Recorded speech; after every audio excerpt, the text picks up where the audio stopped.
Good morning everyone. आज सुबह जल्दी 5 बजे ही मैं उठ गई थी क्योंकि आज चौथ का व्रत है।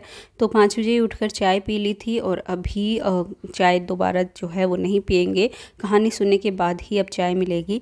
तो बस बिस्तर जो है वो बना देती हूँ ताकि एक काम ख़त्म हो, क्योंकि आजकल देखो मेरी जो हाउस हेल्प हैं वो भी नहीं आ रही हैं, तो इसलिए झाड़ू पोछे का काम भी बढ़ गया है।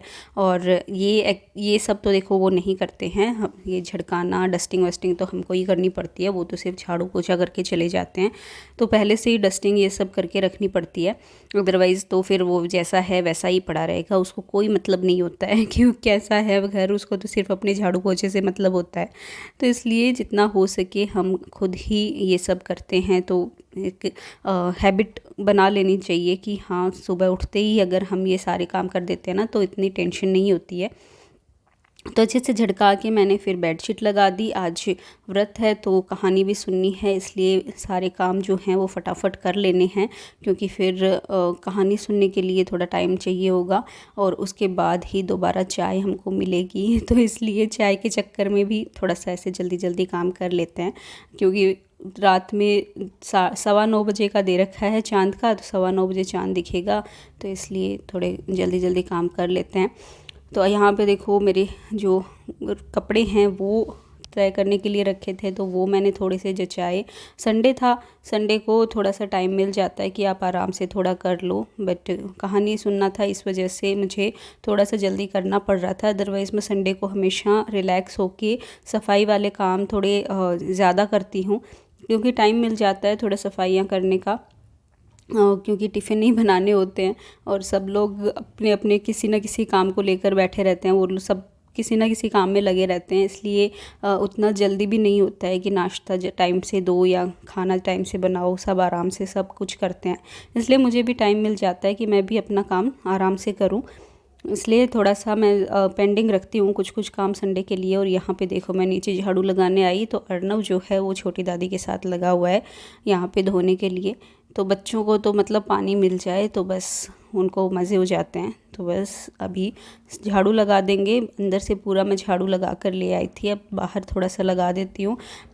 सुबह सुबह की झाड़ू तो देखो मैं ही लगाती हूँ, जो हमारी मेड हैं वो तो 1 से 1:30 बजे के बीच आती हैं, तो इसलिए सुबह सुबह एक बार झाड़ू लगा देते हैं ना तो घर भी साफ़ रहता है। और ऐसे बोलते हैं कि सुबह उठने के बाद झाड़ू लगाना चाहिए, हालांकि हम लेट ही हो जाते हैं लगाने में। वैसे तो ऐसे बोलते हैं कि उठते ही झाड़ू लगानी चाहिए, बट क्या करें, अब उठते ही तो नहीं हो पाता है, क्योंकि बच्चों का टिफ़िन बनाना होता है और बाकी सब सो रहे होते हैं उस टाइम पे, तो सबको डिस्टर्ब होता है। तो इसलिए बच्चों को विदा करने के बाद और फर्स्ट जो चाय है वो पीने के बाद ही मैं झाड़ू लगाती हूँ डेली। और बस उसके बाद नहाने चली जाती हूँ और फिर सारे काम शुरू करती हूँ। और ये देखो बीच में पता नहीं क्या पकड़ने के लिए लगी है, उसको छिपकली दिखी है कि क्या ही दिखा है, लगी हुई है अपना पकड़ने के लिए। छोटे थे ना तब तो बहुत मुझे झाड़ू ही नहीं लगाने देती थी, ये तीनों की तीनों झाड़ू को पकड़ती थी। अब थोड़ी बड़ी हो गई हैं तो समझदार हो गई हैं और देखो बाहर की तरफ देख रही है कि कहाँ गई, कुछ तो इसको दिखा था। तो देखो मेरा लॉन भी जो है वो पूरा क्लीन हो गया है और झाड़ू लगने के बाद एकदम अच्छा सा लगने लग जाता है। उसके बाद तो फिर पत्ते वत्ते आ जाते हैं। फिर मैं नहा कर आ गई और पहन लिया था रेड कलर का सूट, क्योंकि आज व्रत था तो रेड कलर पहन लिया। ऐसे रेड रेड और ये सब चीज़ें ना थोड़ा सा अच्छी लगती हैं जब भी आप व्रत करते हो या कोई भी फेस्टिवल होता है ना, तो रेड रेड कलर के अच्छे लगते हैं। तो ये भी स्टिच करवाया हुआ सूट है मेरा, ये भी बेंगलोर से मैं लेकर आई थी। 4 ऐसे ही सूट मैं लेकर आई थी, जिसमें से एक सुप्रिया दी को दे दिया मैंने और 3 मैंने सिलवाए थे। ये जब हम सोमनाथ गए थे उस टाइम पे सिलवाया हुआ है, जिसमें से मैंने एक ही ये वाला ही पहना है, एक तो मेरा रखा हुआ है अभी तक। तो बस बाल अभी गीले हैं तो इसलिए क्लचर इस तरीके से लगा लिया, हालांकि बाद में ये जूड़ा ही बनने वाला है। तो एक बार स्टाइल मारने के लिए, आपको दिखाने के लिए ऐसे ही किया है, बाकी तो नीचे जाने के लिए तो इसको जूड़ा ही बांधना पड़ेगा, क्योंकि सर पे पल्लू लेना पड़ता है ना, तो ये बहुत चुभते हैं बाल और गर्मी बहुत ज़्यादा लगती है किचन में। तो ये लीजिए, दिखा दिया आपको स्टाइल, अब वापस जूड़े पे आ जाएंगे। और यहाँ पे देखो मेरी पूजा जो है वो भी हो चुकी है और किचन के जो काम है वो भी मैं फटाफट से कर दूँगी, टिफ़िन विफ़िन सबका बना दूँगी, अच्छा संडे था ना, टिफ़िन नहीं बनाना है, सॉरी मैं भूल गई एक्चुअली बीच में ही, क्योंकि टिफ़िन बनाने रहते हैं ना तो वही बीच में आ रहा था। वीडियो पहले शूट कर लेते हैं, एडिटिंग बाद में होती है, तो दिमाग से थोड़ा सा निकल भी जाता है कि क्या ही बोलना है आगे, क्या ही हो रहा है, समझ में नहीं आता। तो यहाँ पे कहानी की तैयारियाँ हो गई हैं। बुआ के घर पे कहानी सुनते हैं हम मोस्टली, जितना हो मतलब ज़्यादातर बुआ के घर पे ही सुनते हैं। तो यहाँ पे देखो गणेश जी को तिलक लगा दिया गया, फिर पाटे पे हमने इस तरीके से साथे और ये बनाए, और फिर हमने कहानी सुनी, फिर सूरज देवता को अर्घ दिया। और सुबह आज जब कहानी सुनते हैं ना, तो जो पानी हम लोटे में रख लेते हैं वो सूरज को भेंट करते हैं, और जो कहानी मतलब जो मेन कहानी होती है ना चौथ की, उसके तो जो दाने हम हाथ में लेते हैं वो तो चांद को अर्घ देते हैं, और जो गणेश जी के लिए दाने हाथ में लेते हैं ना, गणेश जो विनायक जी की कहानी सुनते हैं उसका हम सूरज को चढ़ा देते हैं। और फिर फाइनली चाय मिलेगी अब। तो अभी मैं चाय बनाने लग गई, तो सोचा आपको भी दिखा दें। थोड़ा सा चाय बन रही है भाई एकदम फटाफट वाली, अदरक वाली। अदरक अब वापस हम लाने लग गए हैं, थोड़ी सी ठीक रेट में आने लग गई है, तो अदरवाइज़ तो महंगी हो रखी थी, तो थोड़ा हम अवॉइड ही कर रहे थे। तो चलिए फटाफट से अदरक जो है वो डाल दी जाए चाय में, और चाय बना ली जाए। तो यहाँ पे देखो एक तरफ चाय बन रही है, एक तरफ कुछ दिमाग में चल रहा है कि क्या ही और कर लूँ काम। तो बस ऐसे ही मतलब हर हाउसवाइफ का ऐसे ही मल्टीटास्किंग में वो लगी रहती है, एक काम हो रहा है तो दूसरा भी कर लिया जाए, यही सोचती रहती हैं। और चलो फटाफट से चाय में डालते हैं दूध और पी लेते हैं चाय। सुबह 5 बजे की पी हुई है और अभी 11 बज गए हैं, तो थोड़ा सा ऐसे लग रहा है कि यार कुछ तो पेट में जाना चाहिए। व्रत होता है ना तो इंसान साइकोलॉजिकल जो बीमारी है उसको वो ज़रूर होती है कि भूख लगेगी ही लगेगी। उसके बाद सबके लिए मैंने टमाटर की सब्ज़ी बनाई, क्योंकि मेरा और मम्मी जी का तो व्रत था। सब्ज़ी कुछ समझ में आ नहीं रही थी, हमको तो खानी नहीं थी, तो समझ में नहीं आ रहा था क्या बनाऊँ। तो फिर मैंने सबसे पूछा कि टमाटर की बना दूँ, तो सबने बोला हाँ कोई नहीं, जो इजी पड़े वही बना लो, क्योंकि सबको था ना कि वही व्रत है आज, इनको ज़्यादा तकलीफ़ नहीं देनी है। तो इसलिए फटाफट से फिर टमाटर काटे और फिर इसकी सब्ज़ी बनाई। तो अनवी को तो ये इनफैक्ट बहुत ज़्यादा पसंद आती है टमाटर की सब्ज़ी, वो तो 3 से 4 बार उसने लेकर खाई। अर्नव को पाव दिख गए थे फ्रिज में रखे हुए, तो वो चिल्लाने लग गया कि मैं तो पाव ही खाऊंगा, मुझे पाव सेक कर दो। तो वो उसको पाव सेक कर दिए। और यहाँ पे देखो अदरक जो है, क्योंकि थोड़ी सी सस्ती हो गई तो लीजिए थोड़ी सब्ज़ी में भी डाल लें, चाय में नहीं सब्ज़ी में भी चलेगी आज तो बस थोड़ी सी अदरक कस ली, हरी मिर्च जो है वो काट ली, और हम रेडी हो गए सब्ज़ी बनाने के लिए। तो चलिए फटाफट से सब्ज़ी बना लेते हैं। तो कढ़ाई में डाला मैंने तेल, और तेल में देखो तड़का मैं लगा रही हूँ राई, जीरा, उसके साथ मेथी, सौंफ एंड कलौंजी, ये सब जा रहा है। तो अचारी टमाटर जैसी ये रेसिपी होगी, लेकिन थोड़ी खट्टी मीठी होगी, क्योंकि इसमें मैं हल्का सा मीठा भी देने वाली हूँ। तो हरी मिर्च और अदरक भी मैंने डाल दी, उसको सौटे किया। उसके बाद जाएंगे इसमें ये टमाटर, और टमाटर भी मतलब खूब सारे मैंने काट लिए, 4 टमाटर काटे, सबके लिए इनफ थी ये, क्योंकि ये सब्जियां ना थोड़ी थोड़ी खाते हैं सब, थोड़ी थोड़ी अच्छी लगती हैं। तो जल्दी से इसको चला देंगे, तेल से कोट कर देंगे ताकि ये पके। उसके बाद मसालों में देखो मैंने काला नमक, सफ़ेद नमक, लाल मिर्च का पाउडर, हल्दी एंड धनिया पाउडर लिया। जितना क्वांटिटी थी उसके अकॉर्डिंग मैंने सारी चीज़ें ले ली हैं। मसाले भी आप कुछ कम ज़्यादा चाहिए तो आप अपने अकॉर्डिंग कम ज़्यादा कर सकते हो। फिर देखिए हमारी सब्ज़ी जो है वो बन गई। तो लास्ट में मैंने थोड़ी सी चीनी डाली, 1 चम्मच जितनी चीनी डाली, बहुत ज़्यादा मीठा भी नहीं किया इसको, और ये बिल्कुल रेडी हो गई। बस गैस कर देंगे बंद, एंड इट्स डन। और फिर इसको मैंने निकाल लिया। फिर बनाई सबके लिए रोटियां। तो आजकल ना एक्चुअली मैंने एक वीडियो देखा था, तो उसमें था कि आप रोटी को गैस पे सेकते हो ना, तो उसमें कुछ जो गैस होती हैं वो हमारे हार्ट हेल्थ के लिए बहुत ही सही नहीं होती, मतलब हार्ट को भी प्रॉब्लम हो सकती हैं और कैंसर जैसी बीमारियां भी हो सकती हैं। इसलिए ना जो रोटी हैं वो तवे पर ही सेकें। तो आटा मैंने गूंथ दिया। आटा गूंथने के बाद जितना टाइम बचा था उसमें मैंने धो लिए बर्तन। ये होती है देखो मल्टीटास्किंग, इसको बोलते हैं मल्टीटास्किंग। तो बर्तन भी हाथों हाथ मेरे हो गए। आटा जब तक भीगता है, हमेशा आटा जब भी लगाएं थोड़ी देर भिगोकर बिल्कुल छोड़ना है उसे, क्योंकि उससे ना बहुत ही अच्छा आटा बन जाता है और रोटियां बहुत अच्छी बनती हैं। इसलिए ज़रूरी है कि आटे को थोड़ी देर आप रेस्ट पे दें और फिर उसके बाद आप उसकी रोटियां बनाएं। तो मैंने उसको रेस्ट पे दे दिया। उसके बाद मैंने बर्तन धोए इतनी देर में हमारा आटा जो है वो अच्छे से बन गया। और आज देखो मैं तवे पर ही रोटी सेक रही हूँ, ताकि थोड़ी सी एक्चुअली हैबिट है नहीं इस चीज़ की। अभी अभी वीडियो देखा था तो थोड़ा ऐसे सोचा कि छोटी छोटी चीज़ें हैं, बट अगर हम अपनी हैबिट में लाएंगे उसको तो हो सकता है हमारी हेल्थ में भी थोड़ा असर पड़े। तो इसलिए कोशिश यही करती रहती हूँ कि जितना हो उतना मैं अपनी तरफ से इन बीमारियों को दूर रखने की कोशिश करूँ अपनी फैमिली के लिए। तो कोशिश में लगी रहती हूँ, बाकी तो देखो भगवान के हाथ में है, हम तो सिर्फ कोशिश कर सकते हैं। तो जितना लिखा है वो तो होकर रहेगा, ऐसे बोलते हैं ना कि लिखा है वो तो होना ही है। तो इसलिए देखो मेरी 1-2 रोटियां तो फूली भी नहीं, जो क्योंकि मुझे हैबिट हो नहीं रही थी इस चीज़ की।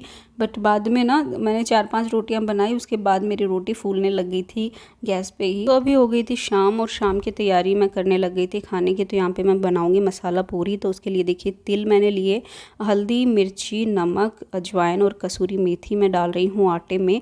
तिल मेरे पास एक्चुअली दोनों ना ऐसे मिक्स करे हुए पड़े थे, इतने ही थे, उनको ही मैंने छान कर ले लिया। और ये सारा मसाला जाएगा आटे के अंदर। मोयन मैंने नहीं दिया क्योंकि बहुत ज़्यादा मुझे ऐसे गिचपिची सी पूरियाँ अच्छी नहीं लगती। आप चाहो तो थोड़ा सा मोयन दे सकते हो, मतलब थोड़ा घी या तेल इसमें दे सकते हो। मैंने नहीं दिया है, बाकी आपकी अपनी मर्ज़ी है, आप देना चाहो तो। फिर मैंने बना लिया इसका एक आटा। तो पूरी का आटा हमेशा थोड़ा सा ना टाइट होता है रोटी के अकॉर्डिंग, रोटी का थोड़ा सॉफ्ट होता है, पूरी का थोड़ा सा टाइट रखते हैं क्योंकि उससे वो तेल ना कम पीती है। तो आटा मैं गूँथ कर रख दूँगी साइड में। जब तक ये आटा रेस्ट पे है तब तक हम बना लेंगे आलू टमाटर की सब्ज़ी। तो दही वाली सब्ज़ी मैं बना रही हूँ क्योंकि मुझे थोड़ी सी ना खट्टी खट्टी तीखी तीखी चटपटी सी सब्ज़ी खाने का मन हो रहा था। तो इसलिए 1 कप दही लिया मैंने, उसमें डाल दिए ये मसाले। तो कसूरी मेथी भी मैं इसमें डाल रही हूँ, और फिर इन मसालों को अच्छे से कर देंगे मिक्स। तो जब तक हमारे टमाटर वमाटर सब पकेंगे तब तक जो है मसाले भी अच्छे से घुल जाएंगे दही में। तो अभी चलिए फटाफट कुकर में ही बना लेते हैं, क्योंकि थोड़ी सी भूख भी लगने लग गई है। क्योंकि अभी शाम हो गई है तो थोड़ा ऐसे होने लग गया कि अब जल्दी से बना लें, जल्दी से चाँद निकल आए तो हम भी खा लें। और कुछ ऐसे थोड़ा बहुत स्पेशल बनाते हैं ना तो फिर और ज़्यादा मन कर जाता है। तो तेल में मैं जीरा और राई का तड़का लगा रही हूँ यहाँ पे, आप देख सकते हो। तो तेल हुआ गरम, उसके बाद मैंने डाल दिया इसमें राई एंड जीरा। ये लीजिए फटाफट से डाल दिया ना। अभी हम क्या करेंगे, इसमें डालूंगे मैं ये टमाटर, अदरक और हरी मिर्च। आज तो बिल्कुल पूरा एकदम जोर दे रखा है मैंने अदरक पर, हर चीज़ में अदरक डाली जा रही है। और बस अच्छे से इसको मिला दिया। उसके बाद ये दही वाला मिक्सचर मैंने इसमें डाल दिया, और इसको भी हम पका लेंगे जब तक कि ये अच्छे से कुक नहीं हो जाता है। उसके बाद इसमें आलू डालेंगे, और जितनी कंसिस्टेंसी जैसी आपको चाहिए उस अकॉर्डिंग आप इसमें पानी ऐड कर दो, और फिर बस कुकर में सीटी दिलवा लो। बहुत ही इजी सी बनने वाली रेसिपी है, लेकिन पूरियों के साथ बहुत अच्छी लगती है। पूरी हो, पराठा हो, रोटी हो, किसी के साथ भी खा सकते हो आप, और बहुत ही टेस्टी ये लगती है। तो ये देखो छिलका भी चला गया आलू के साथ ही, तो वो भी निकालना पड़ेगा ना अब। और बस अच्छे से इसको मिला देंगे। थोड़ा सा पानी और मैं ऐड कर दूंगी, ताकि जो आलू हैं वो क्योंकि पीते हैं पानी खूब सारा, और हम सबको ना थोड़ा सा ऐसे झोल चाहिए होता है। एटलीस्ट रात में तो चाहिए होता है, दिन में भले ही हम दही के साथ सूखी सब्जी खा लें, बट रात में हम झोल वाली सब्जी ही खाते हैं। तो हमारा आटा भी देखो इधर जो है रेस्ट कर चुका है। तो इसको इस तरीके से मैं गूँथ लूँगी, और एकदम सॉफ्ट आटा इसको बना लूँगी, क्योंकि अब इसकी बनाएंगे पूरियाँ। तो ये लीजिए सॉफ्ट कर लिया है मैंने आटे को, और रेस्ट करने के बाद काफ़ी सही हो जाता है ये। तो अभी इसके छोटी छोटी हम लोइयाँ बनाएंगे इस तरीके से, जैसे हम पूरियों की लोइयाँ बनाते हैं ना, बस वही करना है हमें। तो छोटी छोटी लोइयाँ बना लेंगे इस तरीके से तोड़कर, और फिर बेलेंगे इसकी पूरियाँ, और फिर बना लेंगे हम पूरी।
तो देखिए पूरियाँ तो जो हैं वो मेरी फुली फुली सी यहाँ पे एकदम कुरकुरी कुरकुरी बनकर रेडी हो गई हैं। तो देखिए सब्जी का भी मैं हाल दिखा देती हूँ आपको। अगर हरा धनिया है आपके पास वो डाल लेना, मेरे पास था नहीं तो मैं नहीं डाल पाई। तो आलू को मैंने थोड़ा सा ना ऐसे चूर दिया इसके अंदर, तो हमारी जो झोल है वो एकदम ऐसे गाढ़ी गाढ़ी से हो जाएगा और सब्ज़ी बहुत ही टेस्टी लगती है इस तरीके से। तो बस ये देखिए गर्मा गर्म पूरी और आलू की सब्ज़ी रेडी है। बाहर से मिठाई मंगवा ली थी बूंदी, और उसके साथ थोड़ी नमकीन भी मंगवा ली थी। तो नमकीन जो है वो पापा जी को पता नहीं था, वो लहसुन वाले ले आए और फिर हम लोग नहीं खा पाए थे। बाकी सब ने खाई थी, हम लोग नहीं खा पाए थे क्योंकि उसमें लहसुन था। तो खाना पूरा तैयार हो गया। और ये देखो मासी ने बनाए थे राइस, तो उन्होंने राइस दिए थे और बस चाँद भी निकल आया। तो मैं तो ऊपर से देख आई थी, ऊपर से तो दिख रहा था बट वो नीचे से दिख नहीं रहा था। तो आंटी जी के घर पे जाके देखा तो वहाँ पे दिख रहा था। तो सारी गली की औरतें देखो आंटी जी के घर पे आने लग गई थी चाँद देखने के लिए। तो यहाँ पे हमने चाँद देखा, लेकिन अर्घ घर जाकर ही दिया था, बस चाँद देख कर हाथ जोड़ कर आ गए थे। फिर मैंने निकाला बायना, तो बायना मैंने जो बूंदी हैं उन्हीं के ऊपर निकाला था। और ये बायना ना सास को दिया जाता है, तो ऐसे 7 बार इसको हाथ ऊपर से ऐसे फेरना पड़ता है। तो वो एक मतलब पता नहीं मतलब भगवान का होता है या सास का होता है, मुझे वो आइडिया नहीं है, बट ये सास को ही दिया जाता है। और बस ये हो गया और उसके बाद मैंने लगा ली अपनी थाली और खा ली और उसके बाद मैं सो गई। तो ये था मेरा व्लॉग, आई होप आपको पसंद आया हो।